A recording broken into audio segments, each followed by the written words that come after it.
Kash Patel's voice sliced through the tension in the chamber, his words dripping with certainty as he locked eyes with Jasmine Crockett. "You thought you could hide behind your rhetoric, Representative Crockett, but the truth is out now, and it's going to unravel everything you've built."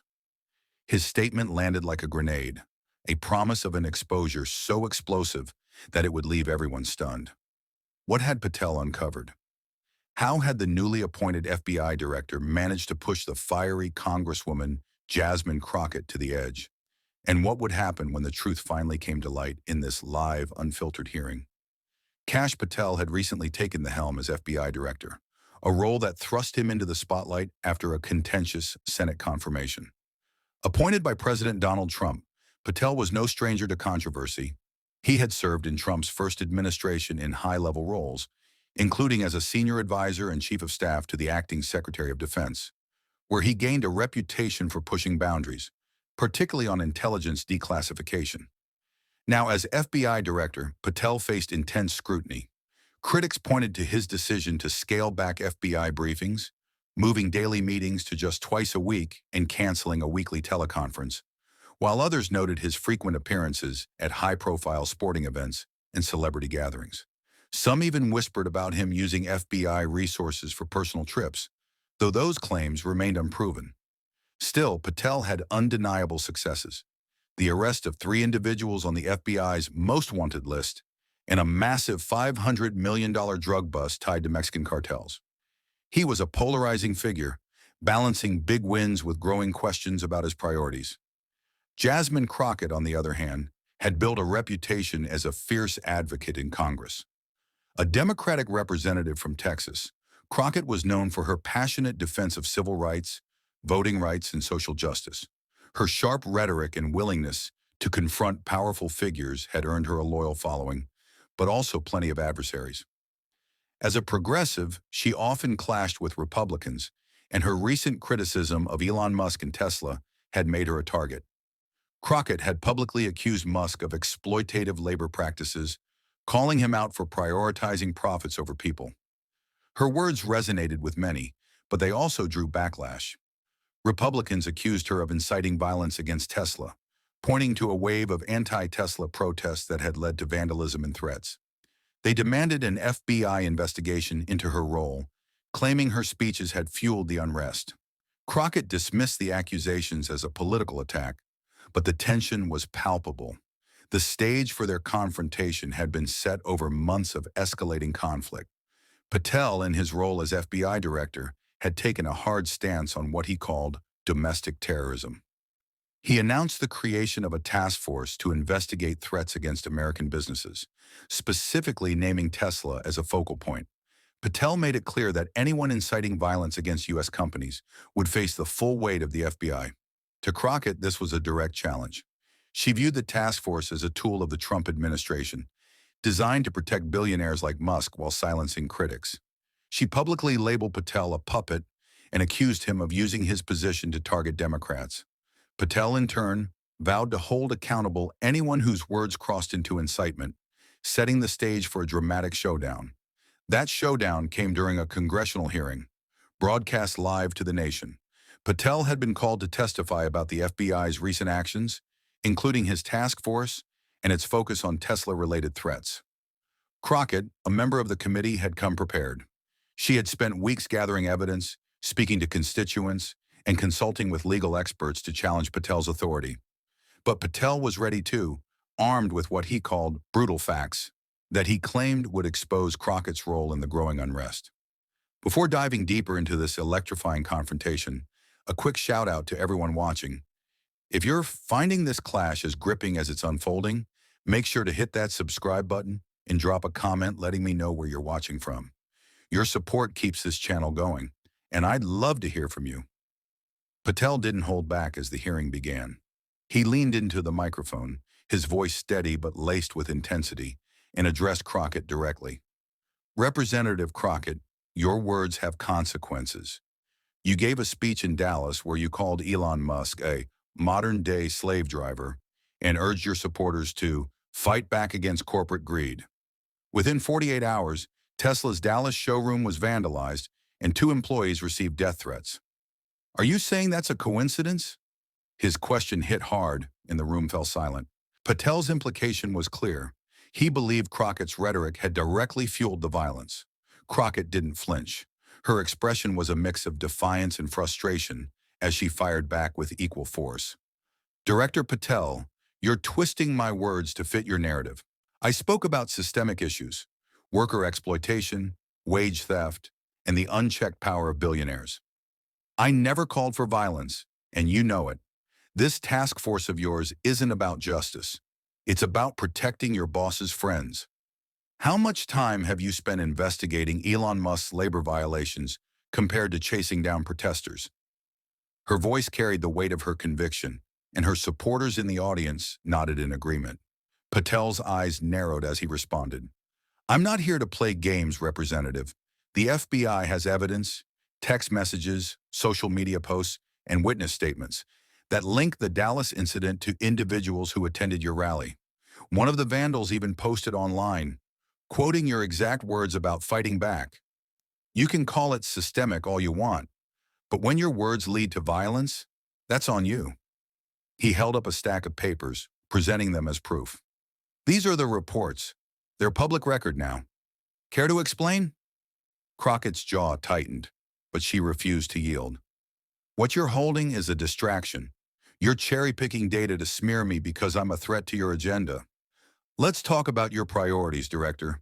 You've been in office for a short time, and you've already cut FBI briefings to twice a week. You canceled a weekly teleconference that kept field offices coordinated. But you've had plenty of time to attend NBA games and yacht parties with celebrities. Is that what the American people should expect from their FBI director? Her words were sharp, aimed at exposing Patel's vulnerabilities. She knew the allegations about his conduct had been circulating, and she wanted the public to question his integrity. Patel's response was immediate and cold. My personal time is not your concern, Representative. What should concern you is the fact that my task force has already identified 12 individuals tied to anti-Tesla threats, and 3 of them have direct connections to your district. I'm not here to entertain your deflections. I'm here to ensure the safety of American businesses and citizens, something you seem to care very little about. He leaned forward, his voice dropping to a chilling tone. If you think this is a game, keep talking. The FBI doesn't play favorites, and we don't stop until the truth comes out. Crockett shot back without hesitation. The truth?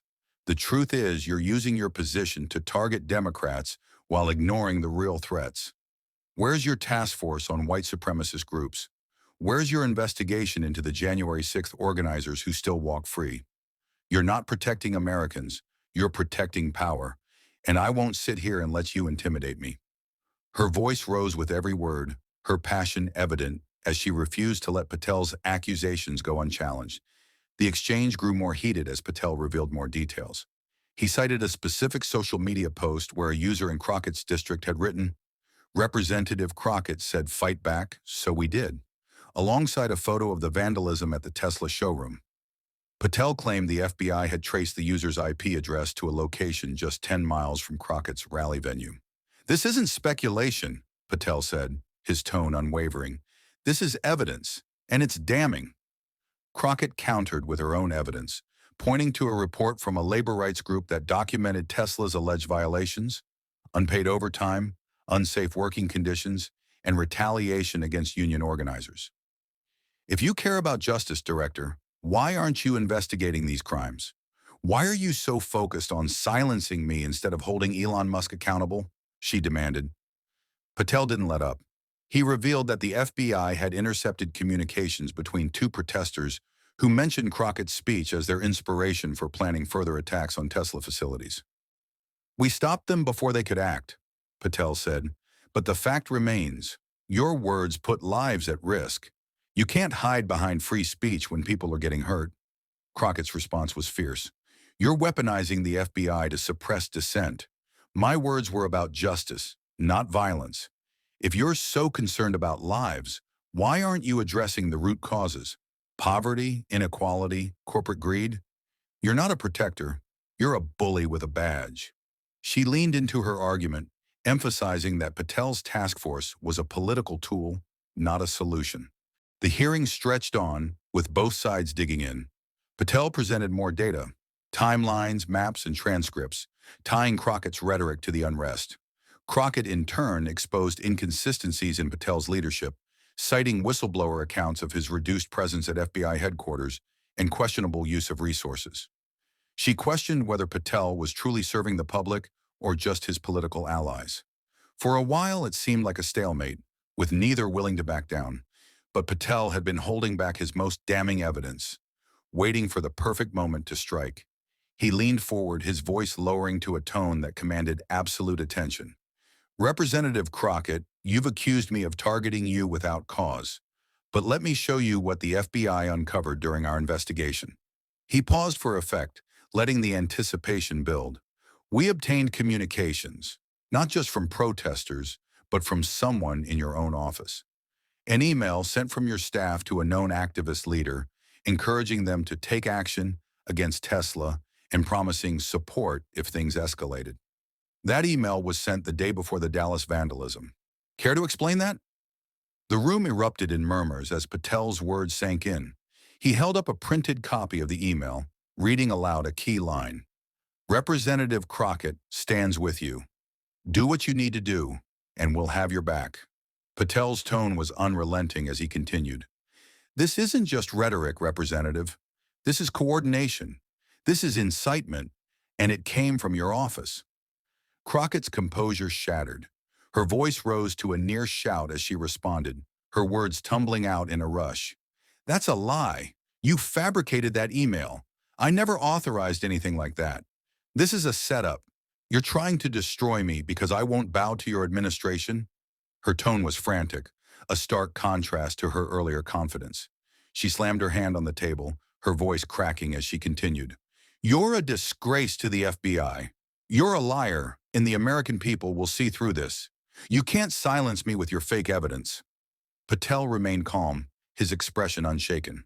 The email has been verified by forensic experts, Representative. The metadata matches your office's server. We have witnesses who confirm the activist leader met with your staff shortly after receiving this message.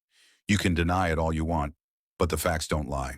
He turned to the committee chair, his voice steady. I'll be submitting this evidence for further investigation. If Representative Crockett has nothing to hide, she should welcome the scrutiny. Crockett's response was unhinged, her words spilling out in a torrent of anger and desperation. This is a witch hunt. You're all in on it. Trump, Musk, the whole corrupt system. You'll pay for this, Patel. You can't do this to me. I'll fight you every step of the way.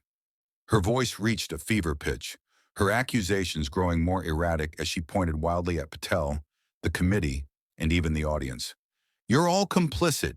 You're letting him destroy democracy. You'll regret this.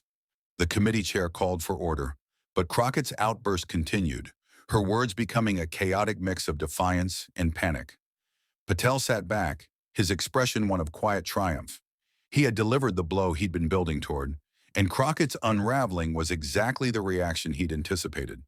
The public watching the live broadcast saw a congresswoman losing control, her credibility crumbling under the weight of Patel's evidence. Whether the email would hold up under further scrutiny remained to be seen. But in that moment, Patel had won the narrative. He had exposed something that Crockett couldn't easily dismiss, and her frantic reaction only deepened the perception of her guilt. The hearing concluded with Crockett's outburst still echoing in everyone's minds. Patel's evidence had shifted the dynamic, casting serious doubt on Crockett's claims of innocence. Her unraveling on live television became the defining moment of the confrontation, a spectacle that left the public questioning her stability and judgment. Patel, meanwhile, emerged as the victor in the eyes of many, his calm demeanor and damning revelation, cementing his position as a formidable force. The battle between them was far from over, but in this moment, Patel had exposed something that Crockett couldn't escape, leaving her reputation in tatters as the cameras stopped rolling.